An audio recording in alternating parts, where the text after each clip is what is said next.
and welcome back in to the Hogs Happy Hour here on the Four Star Sports Media Network. I'm your host, Blake.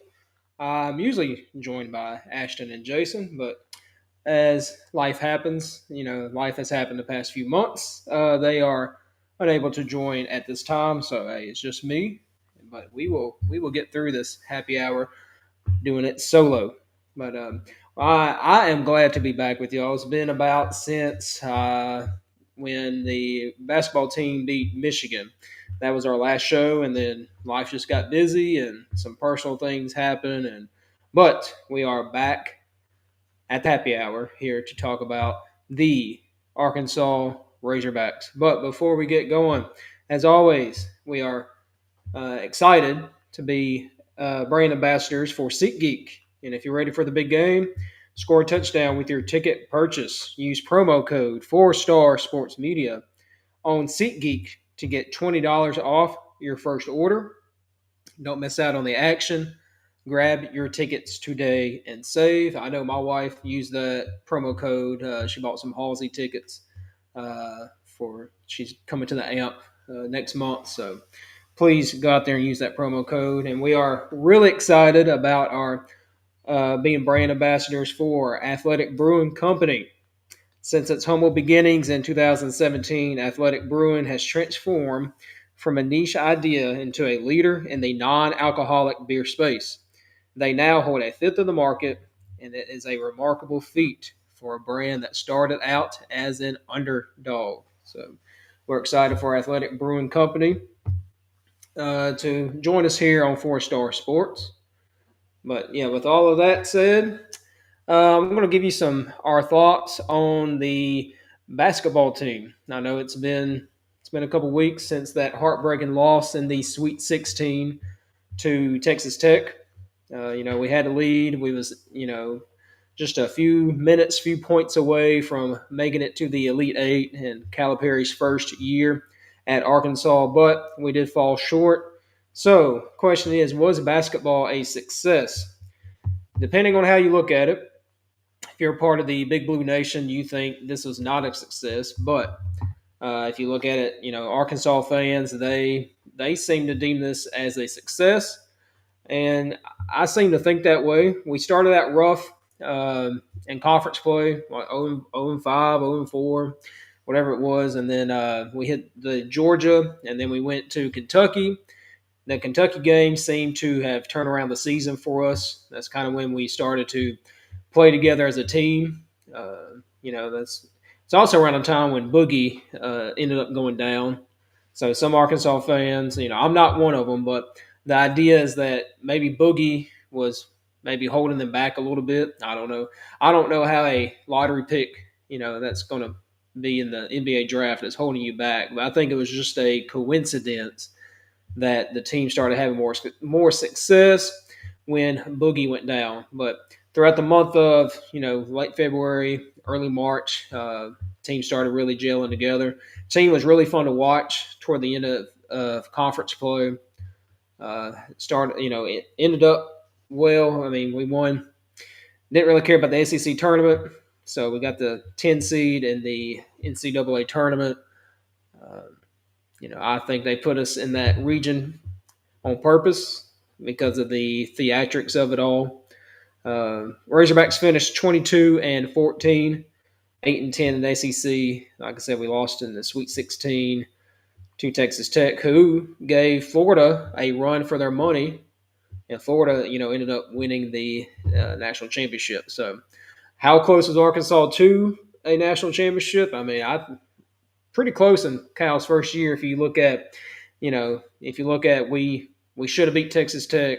Texas Tech should have beat Florida, and the Florida ended up winning it all.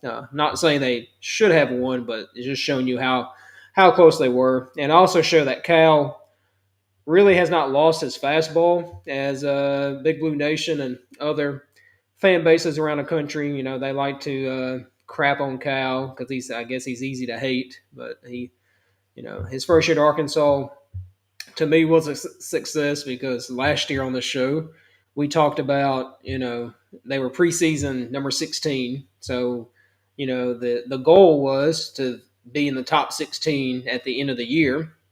Well, we were one of the last 16 teams because we made it to the Sweet 16. We finished, I think, 20th in the final AP poll. But, it was, that middle part of the season was rough. The team just, to me, the team just did not really gel together. They had lots of injuries. They couldn't really practice 5-on-5 due to injuries. So they had to practice 2-on-2 and 3-on-3. And, Jonas Adu was kind of the glue at the end of the year because when Jonas started playing well, the team started playing well, and so we was glad to see Jonas actually be Jonas Adu because he was a monster at Tennessee. So it was nice to see a little glimpse of that throughout the tail end of the season. So this time last year, for Cal, there really was no team. His famous press conference line was, "I met with the team, and there was no team." So he built this team from scratch. I think he built it well. I mean, technically, I guess you can say he had one returning player in Brazil, but it took a little while for Brazil to come back because Brazil tested the NBA waters, but he decided to come back.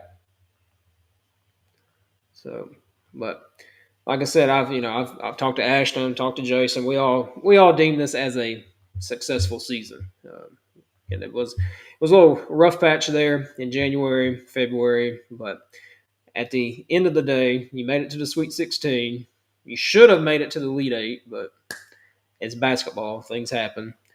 Arkansas was technically the Cinderella team in this tournament. That was all chalk. If you filled out a bracket, it's probably didn't go your way because you probably filled in some upsets along the way that did not happen. All four number one teams made it to the Final Four. Now, I will say the Final Four was pretty good. There wasn't too many blowouts, but throughout the tournament there was not too many upsets, and that's what people are watching for. But it was kind of nice to see the nation kind of get behind the Razorbacks there as the quote unquote Cinderella team.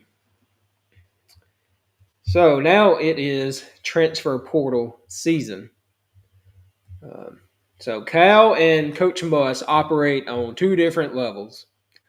Coach Muss contacts everybody, and he will let you know that he has contacted everybody. He lets it be known through social media and whatever else.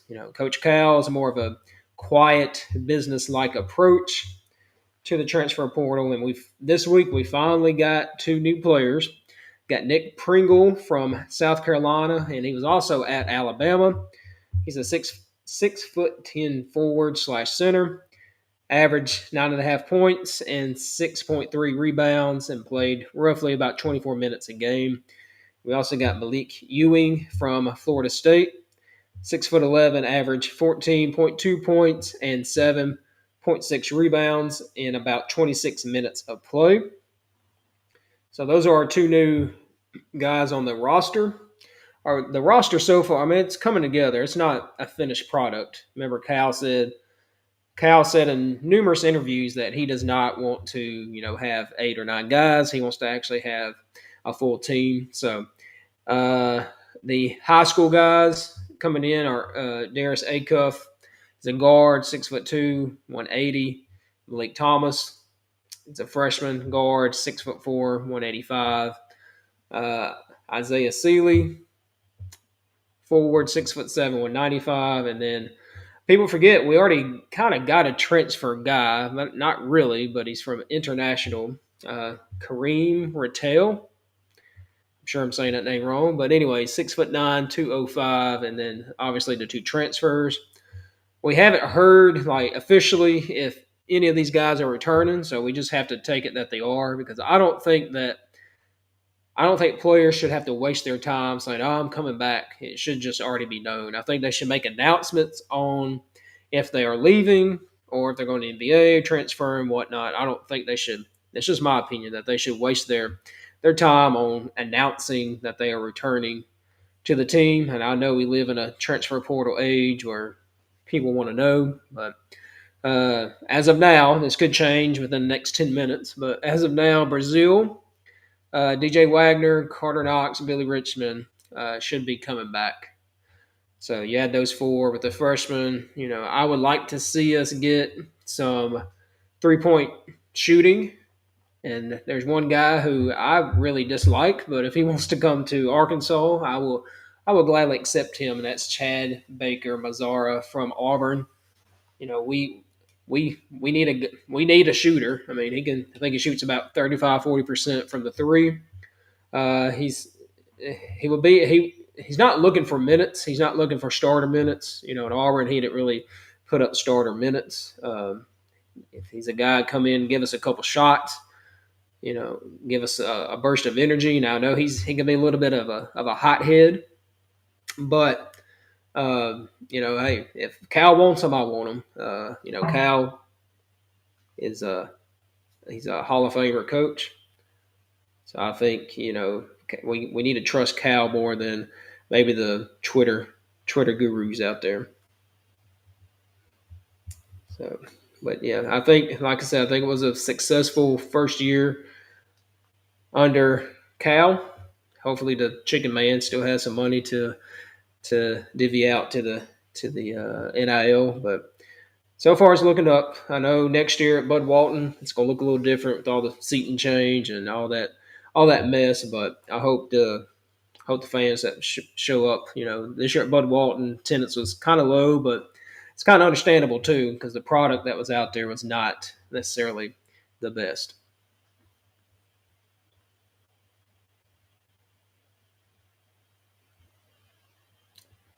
All right. All right, moving on to the subject no Arkansas fans really excited for is the red white spring game, whatever you want to call it. It's a part of what Arkansas athletics is calling the Woo Pig Weekend. The admission is free if you want to go watch the football team just to see what we got. It'll be interesting to see.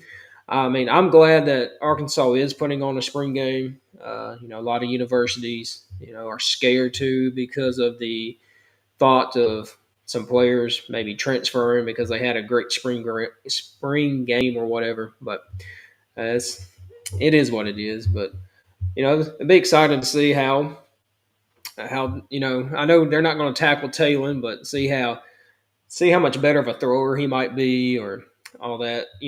In a spring game, you just want to come out of it with zero injuries and everybody healthy, and hopefully you got some good film to build up on. And if you listen to the press conferences from Pittman and Petrino and all the other coaches, it's to me they don't seem very I don't know, enthused, or I don't know. It just the vibe is not. If it's a vibe check, it's not, the vibes are not high. Okay, but the red white game is this weekend. If you're interested in checking it out, if you're up there on the hill, again, it's part of the Woo Pig Weekend. They got the baseball, softball, they got all kinds of activities to coincide with the red white game. I know players are giving out autographs, and there's yoga. You want to do yoga on the practice field, if you're into that type of stuff. But again, at least the university is having something like this for the fans.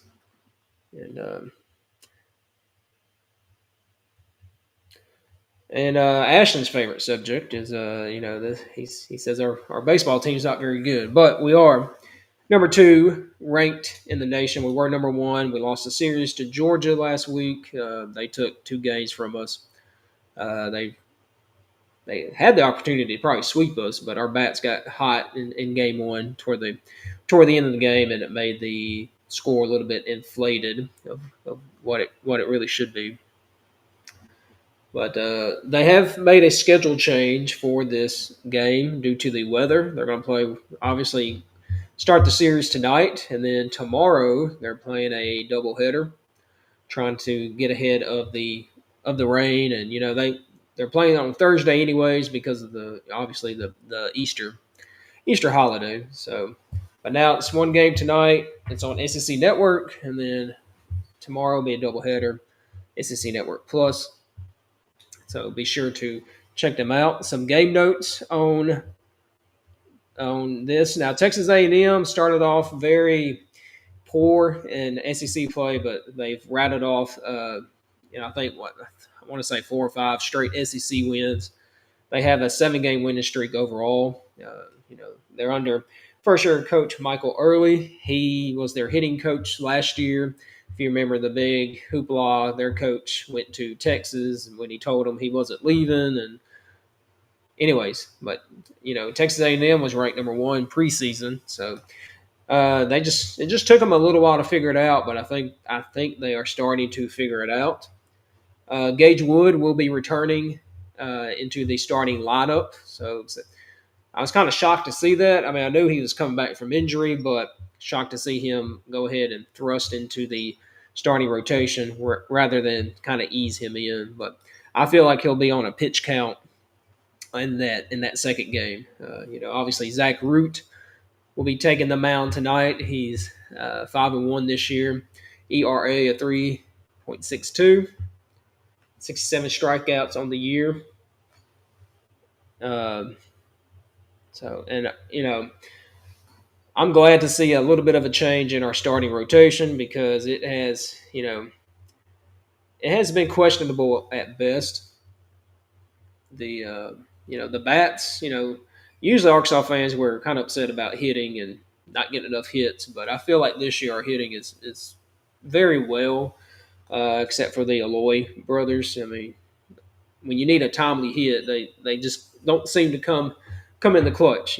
According to Ashton, he says they hit home runs and all that sometimes at the not the time that you need them to. Um, but Texas A&M's starting lineup, they're starting to hit the ball pretty well. Uh, they're at the top of the lineup is Bear Harrison. He's batting 451 over his last 17 games. So obviously, like I said during SEC play, his play has ramped up. Uh, they've had a couple of players that have reached safely in like 7 or 8 straight games. A couple of them have multi-hit games here recently, so it should be a test for Gage Wood this weekend, especially tomorrow during that doubleheader. That second game leading off that doubleheader. But baseball fans, I think we're just used to the not not meeting the expectations. So every little thing we can't complain about. I mean, Georgia's not a bad team, but I mean, it was only a 1 run difference. In the ninth inning and those both losses, we try to rally it through. That last one we got the extra innings, but we just couldn't pull it out. But it's baseball; it's going to happen. As long as we make it to a regional, make it to super regional, make it to Omaha, and who knows what's going to happen. It's not about who is the hot, who's the best team. It's who's the hottest team at the time. So hopefully we can get there with no more injuries. You know, that's usually a big indicator of who will win in Omaha is who's the healthiest and who's the hottest, who has the best pitching, best hitting at the time, not throughout the whole year. But again, baseball starts the series this weekend. In fact, tonight. So check it out on the network, the SEC network.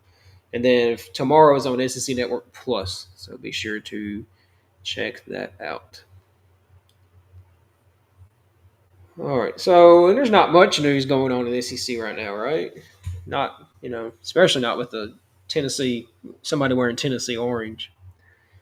Nico, whose name I will not try to pronounce, is I guess you can say quit the team, basically. I mean, I know Heupel basically said we're moving on from him, but apparently just wasn't getting enough NIL money.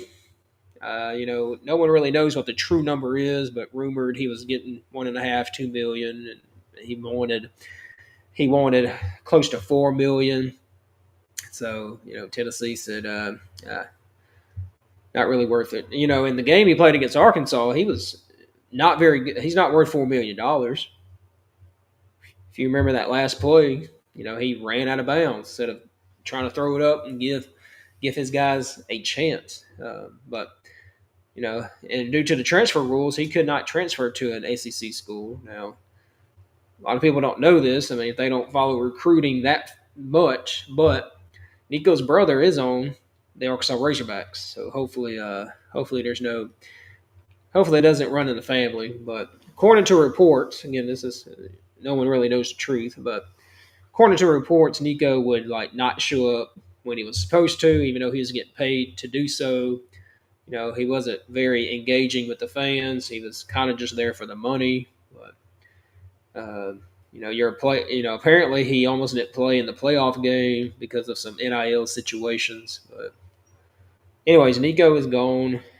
Tennessee's got a, which I believe Tennessee will be all right. Heupel's a pretty good quarterback coach, so they'll figure it all out. But it's just will Nico start a trend? That's kind of been the topic of sports talk radio this week. Is will other athletes follow what Nico did? I don't I mean you could. I mean it happened in Arkansas last season. Nobody just talked about it.